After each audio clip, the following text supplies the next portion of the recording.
sih apa itu intelligent guessing and testing? Strategi pemecahan masalah atau intelligent guessing and testing adalah pendekatan yang digunakan dalam berbagai konteks, termasuk dalam pemecahan masalah, pengambilan keputusan, dan proses pencarian solusi. Strategi pemecahan masalah atau intelligent guessing and testing melibatkan pemahaman bahwa seringkali kita tidak memiliki informasi lengkap atau jelas tentang suatu masalah atau situasi. Strategi ini penting karena para pakar matematika menggunakan menebak dan menguji. Selain itu, strategi ini sangat efektif untuk menyelesaikan persamaan diferensial yang fungsi dan turutannya tidak diketahui. Aktivitas inti dari strategi ini adalah menebak, kemudian menguji hasil tebakan. Untuk itu, strategi ini sering disamakan dengan strategi trial and error.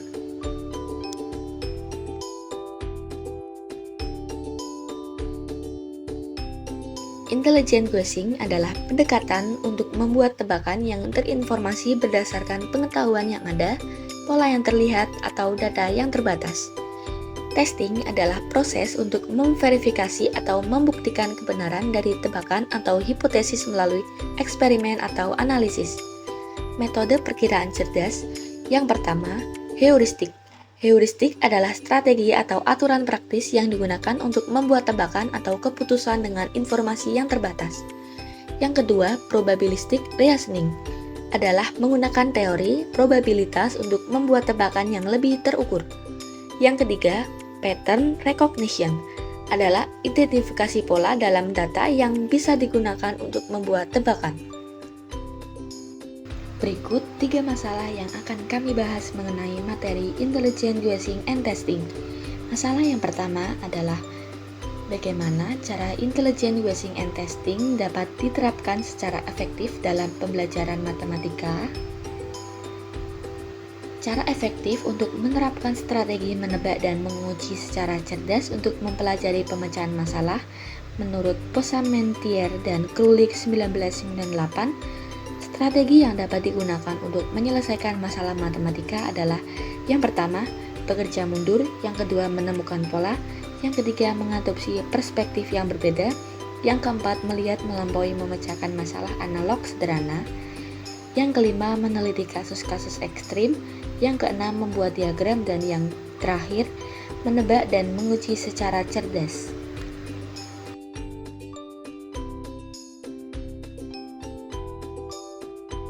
Kemudian menganjak masalah kedua, yakni tantangan dalam menerapkan strategi pemecahan masalah intelligent guessing and testing dalam pembelajaran.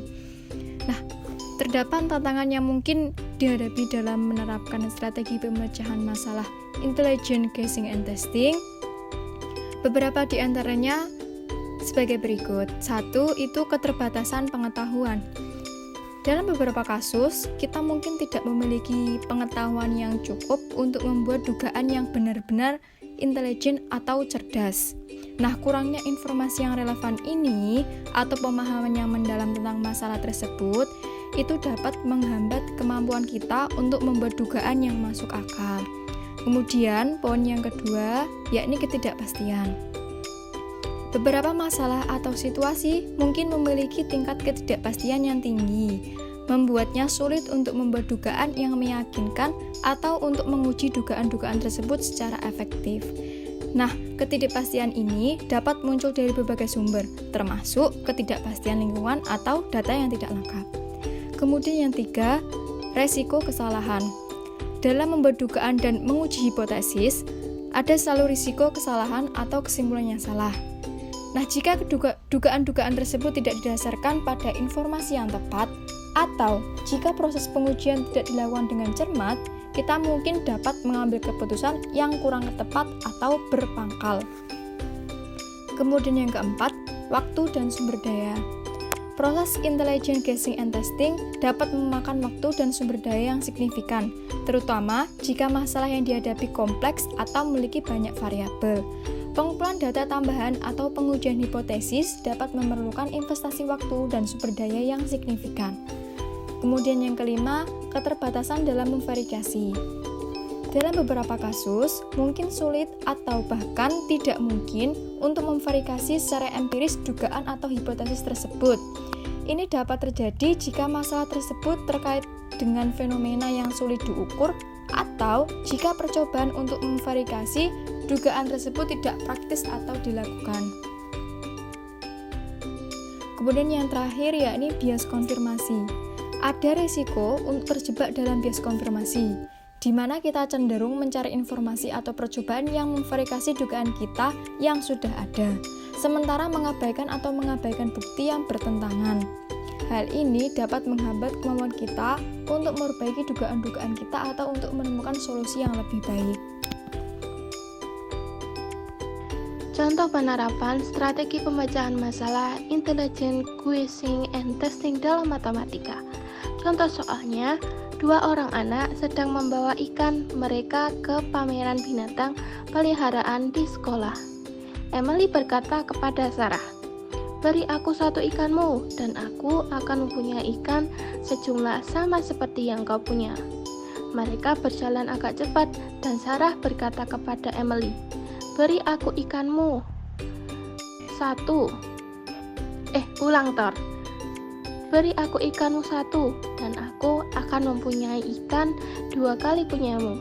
Berapa banyak ikan yang dipunyai oleh masing-masing anak tersebut?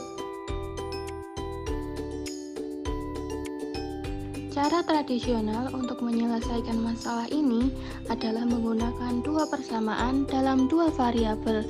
Misal X sama dengan banyaknya ikan Emily, Y sama dengan banyaknya ikan Sarah. Maka Y dikurang 1 sama dengan X ditambah 1.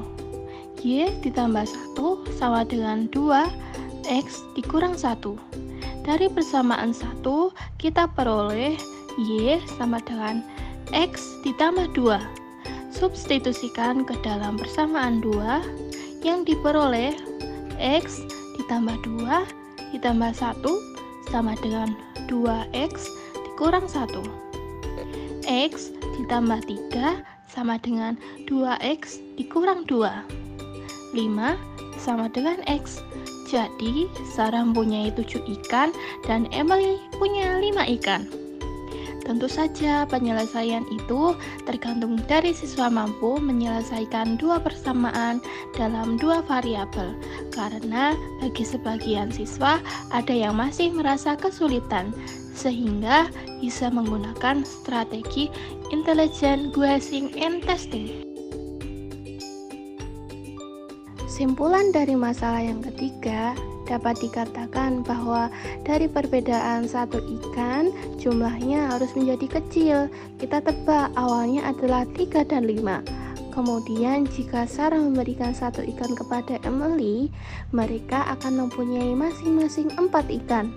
Selanjutnya, jika Emily memberikan 1 ikan kepada Sarah, dia punya 6 dan Emily punya 2. Yang mana itu adalah 3 kalinya. Mari kita tingkatkan guessing kita menjadi 4 dan 7. Maka jika Sarah memberikan 1 ikan kepada Emily, dia punya 5 dan Sarah punya 6. Lagi-lagi tebakan ini kurang bagus. Mari kita coba untuk 5 dan 7. Jika Sarah memberi 1 ikan kepada Emily, mereka masing-masing mempunyai 6 ikan. Jika Emily memberi 1 ikan untuk Sarah, dia punya 8 dan Emily punya 4. Tepat 2 kalinya. Jadi jawabannya adalah Sarah punya 7 ikan dan Emily punya 5 ikan. Contoh soal, Ian dan Amanda sedang menghitung jumlah buku komik yang ada di koleksi mereka. Ian berkata pada Amanda, "Beri aku salah satu komikmu dan kita akan mendapat nomor yang sama." Amanda berpikir sejenak, lalu menjawab, "Berikan salah satu komikmu dan aku akan mendapat 2 kali lebih banyak darimu." Berapa banyak komik yang dimiliki masing-masing anak tersebut?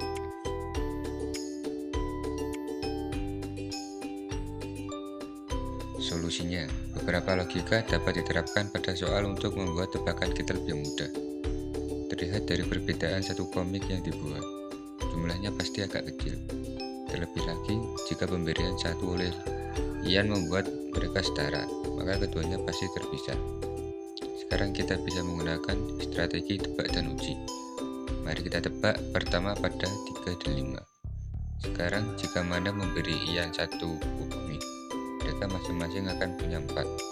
Tapi jika Ian memberi Amanda salah satu buku komiknya, dia akan punya 6 dan dia punya 2. Itu adalah 3 kali lebih banyak. Tidak baik. Mari kita coba tebak lagi. Katakanlah 4 dan 6. Jika Amanda memberi Ian salah satu bukunya, masing-masing akan punya 5. Tapi jika dia memberi Amanda salah satu bukunya, dia akan punya 7 dan dia punya 3. Hampir saja, tapi kurang tepat. Mari kita coba 5 dan 7. Jika Amanda memberi Ian salah satu buku komiknya, mereka akan memberikannya masing-masing memiliki 6. Jika Ian memberi Amanda salah satu miliknya, dia akan memiliki 8 dan dia akan memilikinya 4. Tepat 2 kali lebih banyak. Itu benar. Amanda punya 7 buku komik dan Ian punya 5. Jawabannya, Ian harus punya 5 komik dan Amanda harus punya 7.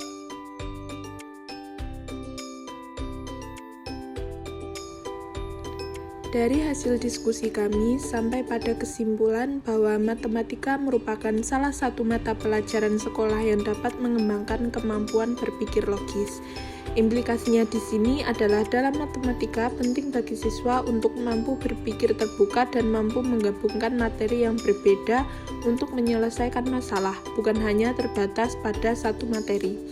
Ada 10 strategi pemecah masalah, salah satunya adalah tebakan dan pengujian cerdas atau tebakan dan pengujian cerdas, Posamentier dan Krulik 1998. Agar pelajaran pemecahan masalah berhasil, beberapa hal perlu dipertimbangkan, termasuk waktu yang dicurahkan untuk pemecahan masalah, perencanaan, sumber daya yang dibutuhkan, peran teknologi, dan manajemen kelas. Masalah mungkin timbul selama implementasi termasuk waktu, perencanaan, sumber daya, teknologi, dan manajemen kelas.